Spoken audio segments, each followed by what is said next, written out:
राधे राधे दोस्तों, मैं उठ चुकी हूँ रात के 12:30 बजे और फटाफट से हम लोग हो रहे हैं तैयार, क्योंकि हमें राधा रानी का बुलावा आया है और हम जा रहे हैं वृंदावन।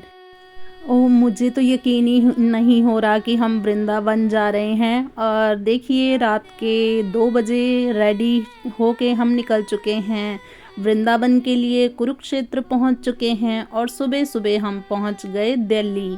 और बस अब जल्दी ही पहुंचने वाले हैं राधा रानी के दर्शनों के लिए बरसाना। सच में मेरा मन, मेरा दिल बहुत देर से तड़प रहा था वृंदावन जाने के लिए, और आखिरकार मुझे बुलावा आ ही गया। तो राधे राधे, बरसाने वाली राधे। और हम लोग 9 बजे पहुंच गए थे बरसाना। सीधा हम बरसाना गए।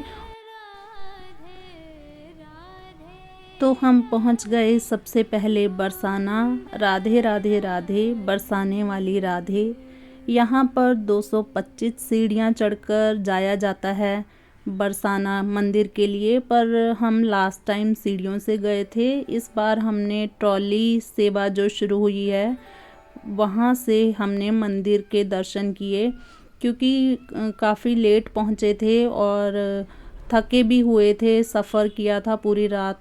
तो इस वजह से हम लोग गए केबल कार से राधा रानी के दर्शन करने।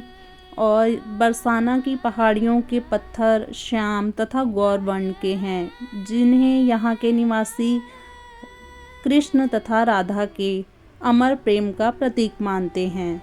तो चलिए, आप लोग भी हमारे साथ दर्शन कीजिए केबल कार से लाडली जी के मंदिर के।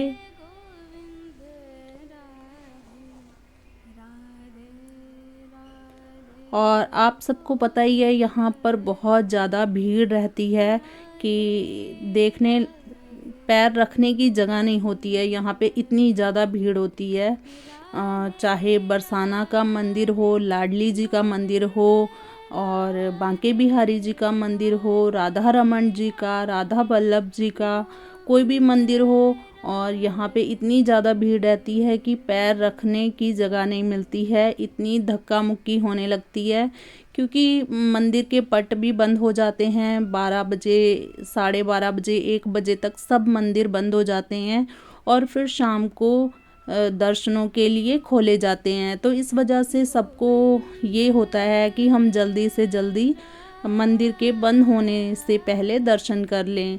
तो लास्ट टाइम हम लोग को पता नहीं था कि ऐसा होता है, तो इस बार हम सीधा ही बरसाना पहुँचे ताकि हम मंदिर के पट बंद होने से पहले ही दर्शन कर लें।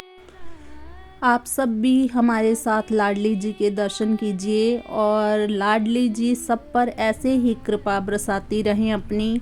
और राधे राधे, बरसाने वाली राधे। लाडली जी के दर्शन करने के बाद हमने वहाँ से ऑटो किया, और जो भी बरसाना के और साथ में ही नंदगांव के जो भी दर्शनीय प्राचीन स्थल थे, वो उन सब के हमने दर्शन किए। ऑटो वाले भैया सबसे पहले हमें यहाँ पर लेके आए। इसके बाहर लिखा हुआ था प्राइवेट बगीचा, और यहाँ पर एक कुआं था प्राचीन, और यहाँ पर राधा रानी जी का मंदिर बनाया हुआ था। ये बगीचा नया नया ही बना हुआ लग रहा था, और मेरे को ज़्यादा ऐसे था मेरे मन में कि जो कि भगवान कृष्ण और राधा रानी जी के समय से जो भी दर्शनीय स्थल हैं मैं उनके दर्शन करूं। और क्योंकि बहुत ज़्यादा टाइम नहीं होता है जब हम लोग जाते हैं, और नंदगांव और बरसाना ठाकुर जी से जुड़ी हुई प्राचीन चीज़ें ये सब मैं देखना चाहती थी। और हमें नॉलेज नहीं होती, हम कई बारी टाइम वेस्ट हो जाता है हमारा। लास्ट टाइम हम उतना ज़्यादा दर्शन नहीं कर पाए और बहुत ज़्यादा स्थलों के दर्शन नहीं कर पाए, तो इस बात से बहुत दुख लगता है कि हमारा टाइम कहीं वहाँ जाकर वेस्ट ना हो। हम युगल सरकार से जुड़ी हुई जानकारी और दर्शनीय स्थलों के ही दर्शन कर पाएँ। तो आजकल लोगों ने बहुत सारी जगह पर ऐसे ही बनाकर रखे हुए हैं मंदिर, और ताकि लोग आएं और यहाँ पर दर्शन करें।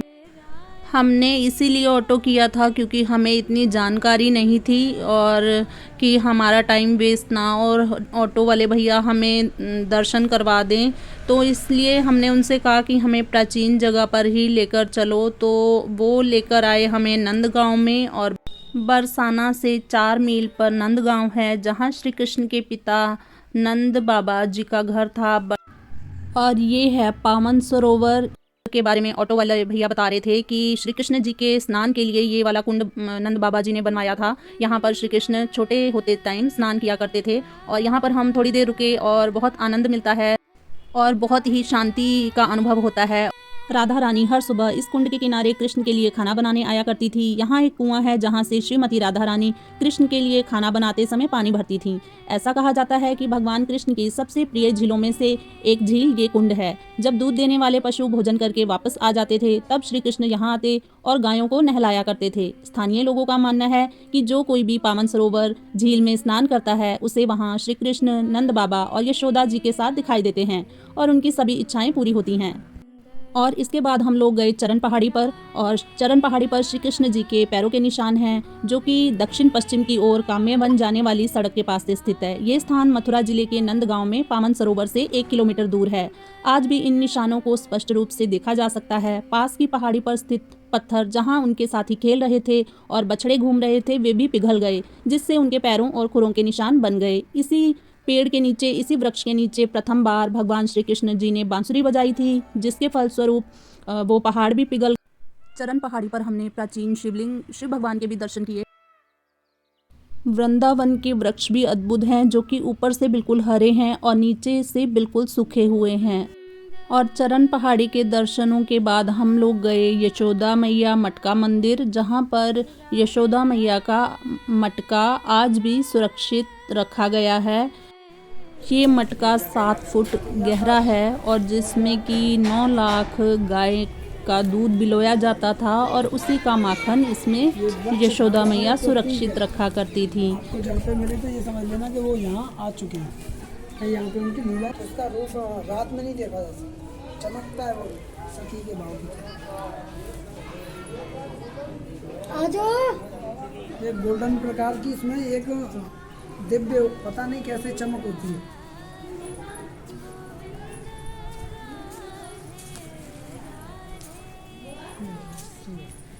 जय जय श्री राधे, जय जय जय श्री राधे श्याम, जय जय श्री राधे राधे राधे राधे राधे राधे। यशोदा मैया का मटका है जी। हाँ जी, प्राचीन काल का 5,500 वर्ष पुराना वही मटका है। इसमें लाला कन्हैया के लिए मक्खन बनावे यशोदा मैया, माखन मिश्री को खवैया कृष्ण कन्हैया।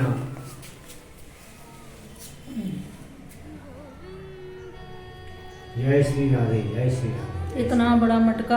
हाँ जी, ऐसे प्राचीन काल में 7 बतावे, 6 अलूप हो गए, लुप्त हो गए, ये एक बचे दर्शन के लिए। उसी समय का ये मटका है। भगवान कृष्ण के लिए यशोदा मैया माखन इसी में बनावे, माखन मिश्री को खवैया कृष्ण कन्हैया। इतने बड़े मटके में से डाला कैसा जाता होगा मक्खन और निकाल। यशोदा मैया भी बड़ी थी, ऐसी बात थोड़ी। अब की मैया छोटी है, अब की मटका भी छोटा हो। उसी समय का मटका 9 लाख दिया ही मैया के पास, यशोदा मैया घर पे 9 लाख धे नंद बाबा की नित्र माखन हो, माखन की चोरी छोड़ कन्हैया में समझाऊं तो। उसी समय का ये मटका है। भगवान कृष्ण का जन्म मामा की जेल में मथुरा हुआ, रातों रात गोकुल पहुंचा दिए। गोकुल कुछ समय रहे, राक्षसों का उत्पात था, इसीलिए नंद बाबा अपने लाला की रक्षा के लिए या पहाड़ी पाए गए, या गुरु थे नंद बाबा के। उन्होंने बताया तुम लाला के पास में मतलब लाला की रक्षा करें तो वहां ले जाओ। यानी जी यहाँ गए, नंद बाबा ने अपने नाम से ही अपना गांव बसाया नंदगांव। वो नंद बाबा की जय, कृष्ण कन्हैया लाल की जय। उसी समय का ये मटका है। परिक्रमा करो, चाहे इसकी परिक्रमा है। मटका मंदिर के दर्शन करने के बाद हम लोग पहुंचे टेर कदम गांव में, जो कि नंदगांव में ही स्थित है। टेर कदम श्री कृष्ण जी की लीलाओं से जुड़ी हुई स्थली है और जहाँ पर श्री कृष्ण जी कदम्ब के पेड़ों के नीचे बैठकर अपनी बांसुरी बजाया करते थे, उनकी बांसुरी की आवाज़ सुनकर गायें और गोपियाँ उनके पास चली आती थीं। नंदगांव में पहले कदम्ब के पेड़ों का जंगल था, लेकिन अब यहाँ पर कुछ ही पेड़ रह गए हैं। श्री कृष्ण गायों को चराते समय कदम्ब के पेड़ पर बैठते थे। श्री कृष्ण जी अपनी रत्नों से जड़ित माला पर गायों की गिनती किया करते थे। श्री कृष्ण बांसुरी की धुन से गायों के नाम पुकारा करते थे। श्री कृष्ण जी गोपियों को भी बांसुरी की धुन से ही बुलाया करते थे। कृष्ण और गोपियाँ रास लीला करते थे। टेर कदम्ब कुंड वह कुंड है जहाँ श्री कृष्ण और गोपियाँ रास लीला करते थे। टेर कदम्ब में रास लीला के श्लोकों का स्मरण कराने के लिए एक रसामंडला मंच भी है। टेर का अर्थ है आवाज़ लगाना या पुकारना। श्री कृष्ण जब गायें चराने वन में जाते थे तो एक वृक्ष पर चढ़कर गायों को आवाजें लगाते थे। यह लीला जिस स्थान की है वह है टेर कदम्ब। नंदगांव में स्थित ये स्थान अपने प्राकृतिक सौंदर्य से श्रद्धालुओं को रिझाता है। बचपन में श्री कृष्ण गायें चराते उनकी गायें वन में चरते हुए दूर निकल जाती थी और घर लौटते समय होने पर गायों को वापस बुलाने के लिए श्री कृष्ण उनको आवाजें लगाते थे, जैसे श्यामा, भूरी, कपिला। और इसी स्थान पर रूप गोस्वामी जी ने भजन किया था और ये उनकी भजन स्थली भी है। तो दोस्तों, आपको नंदगांव और बरसाना के दर्शन करके कैसा अनुभव हुआ? कमेंट सेक्शन में राधे राधे जरूर लिखिएगा। और फिर से मैं हाजिर होंगी आपके समक्ष वृंदावन की अगली वीडियो के साथ। तब तक के लिए इजाज़त दीजिए। सभी को मेरी तरफ से राधे राधे।